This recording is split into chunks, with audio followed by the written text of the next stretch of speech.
Hello YouTubers, my name's Brad, and I don't usually do talking YouTube videos, but I want to make an exception on this because I want to talk about this Freewing Mirage 2000.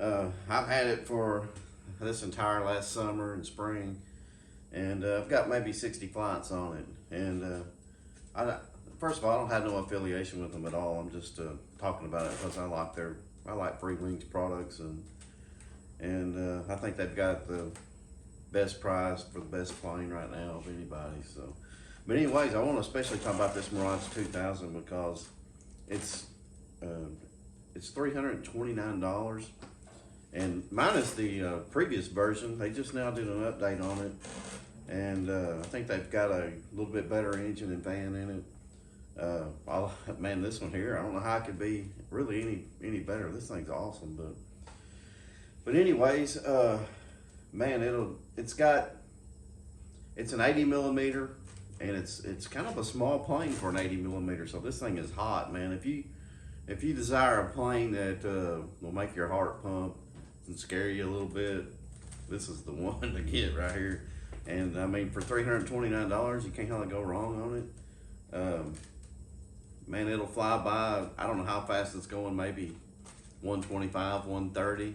You can go vertical and it'll go 400, 600, 800 feet in 2-3 seconds. I mean, it's incredible.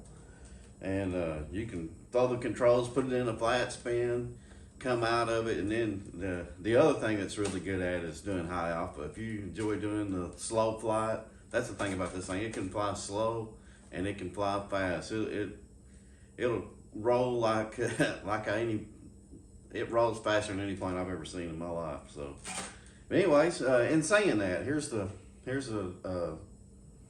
some words that you need to hear before you actually put this plane up for the first time. The first time I ever flew this plane, it was out of trim pretty bad, and this thing is so short coupled on the wings that if it's out of trim, you're gonna have your hands full.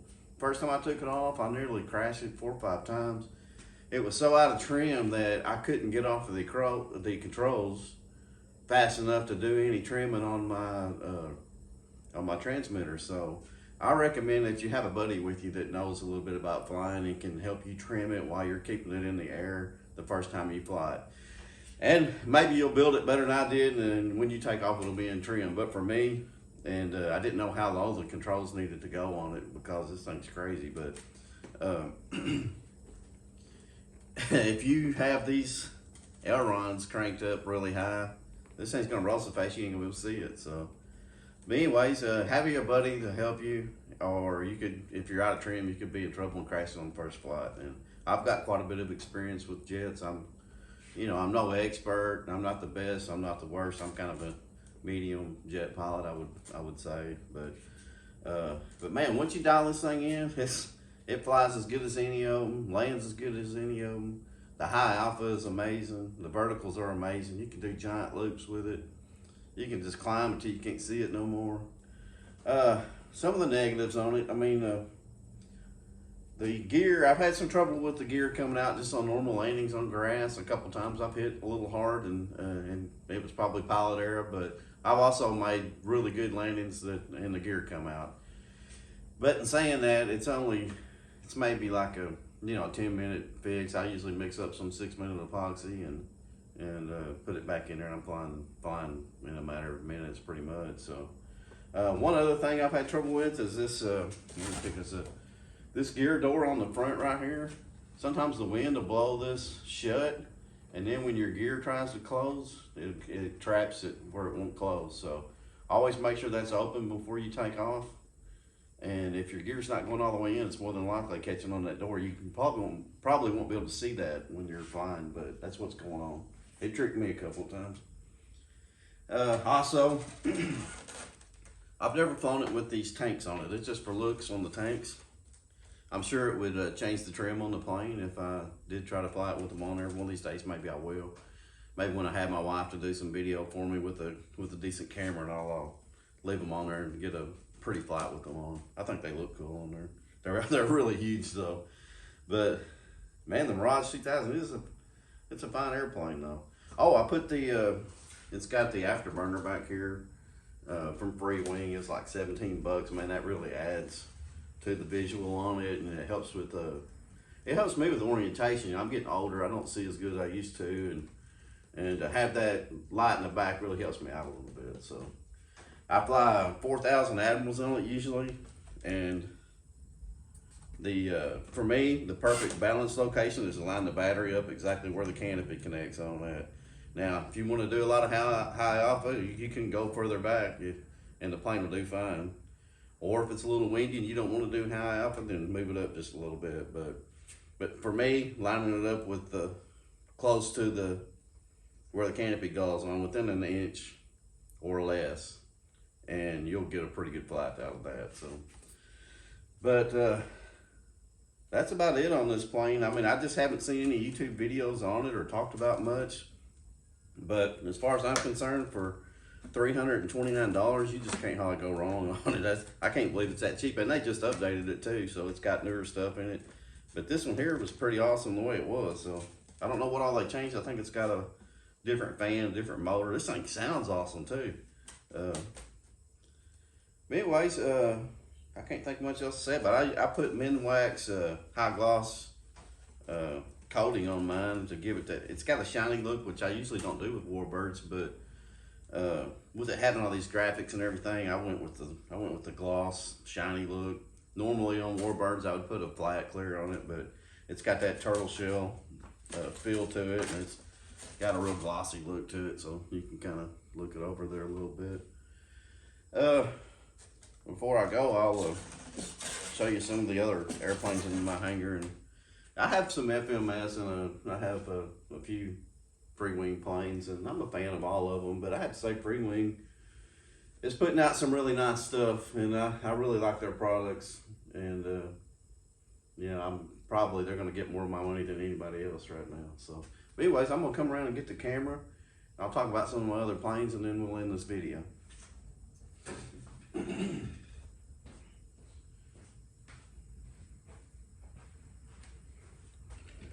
This is my Freewing Cougar. It was probably the first EDF jet that I had, that I bought, and man, it's incredible. I've not had one issue with this plane. The gear have been spot on. They've never came out. The plane flies remarkably well. The only issue I did have on it is when it was brand new. When I was putting it together, one of the elevator servos was dead on arrival, so they did send me another one, but it set me back a week or 10 days waiting on a servo to come, so that was kind of disappointing. But man, that plane flies really good. I highly recommend that plane. It's almost 500 bucks, but it's very, very good plane.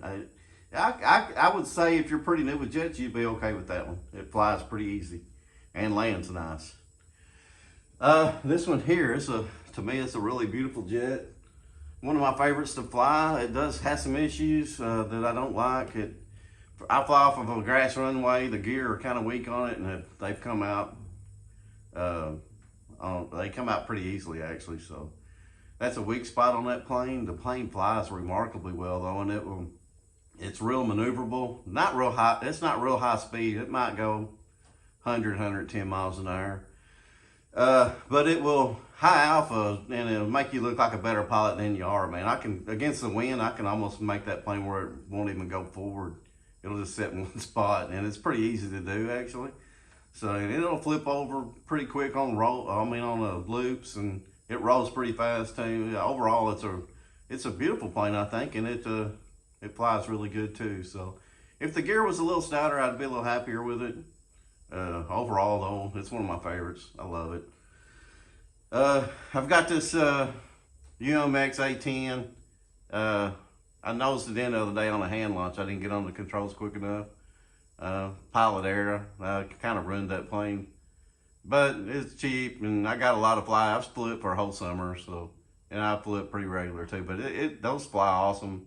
I didn't have the gear on it, and I thought I'd try to hand launch it because of the grass. It didn't work out so good, but anyway, I'll probably get another one of those brand new. It's a lot of fun. It's a fun plane just to relax and enjoy yourself. It's very fast for its size. It's quick. It's it's a crowd pleaser. All these jets are crowd pleasers actually. So, but anyways, I got this one right here is my F-16. I just got this one assembled. That was my Christmas present for 23. It's got a flat clear on it that I just got done with. I just balanced it. I'm going to be flying a 4,000 battery on it, and to me it looks good. I have heard stories that the gear are not that stout. I guess I'll be finding that out soon enough, and I'll try to let you guys know. But man, what a pretty airplane. They did a good job. I like that Arctic camo. It's really cool. These, I got a simulator my grandkids like to play with, and every once in a while I get on there and mess with helicopters. I do fly helicopters too a little bit, so every once in a while I mess with helicopters, and my grandkids play with the airplanes, and I'll take them out, put them on the buddy box, and we've got this air tractor here that they like to fly in this Unimix or Timber-X, and they have fun with that, and they're pretty good airplanes. I mean, I get bored with them, but they like them, and I get to spend time with the kids, so it's fun. And then in the back here, I've got an Extreme Flight 48-inch 3D plane. I'm not that much into 3D. I mean, it's a good airplane. Flies really good. It's easy to fly, easy to take off and land. It does everything well, but I'm into jets these days, and that one doesn't thrill me too much, so it just kind of hangs on the wall most of the time. So, and then that's my table with my battery chargers and all of my different batteries. I really like the Admiral batteries. Those have been spectacular for me for the price. The smart batteries, not so much. They're okay, man. You pay double for them, and you don't get double the battery. They're okay, but I don't like the price for what you get. And here's my chargers. And then, of course, I bought the smart charger to go with the smart battery. So, anyways, I probably wouldn't do that again. I'd stay away from the smart battery. So, I just don't think they're worth what they cost. But anyways, that's the hangar, guys, and I appreciate it. And oh, here's my one crash I had last year. I had the FMS Viper, and I think I lost a servo in it. It wasn't pilot error, actually. It was I think either the servo went out or I lost receiver connection, and it just went into a hard roll straight into the ground. So I retired it. I only had it for a year. It probably had 35 to 40 flights on it when it crashed. So anyway, that happens sometimes, and I'm gonna move on from it. I think I'm gonna order another plane from Freewing and put this I'm gonna put this fan in it. I'm gonna order the R Plus version. I don't know which one I'm gonna get yet, though. I don't know if might get another one of these in the gray, or I might get an F-35, that 70 that they had. This is a 70 millimeter fan and 80 amp on the ESC. So I think I'm gonna get one of those probably, or I might even get that yak they got that's in the 70. I don't know for sure, but I've got a $100 gift card from Christmas, so that's what it's gonna go for. I'm gonna get a plane to put that in. So anyways, guys, I appreciate it. I don't do many talking videos, and you know, I'm not a professional, but I appreciate you guys spending some time with me. Later, see y'all next time.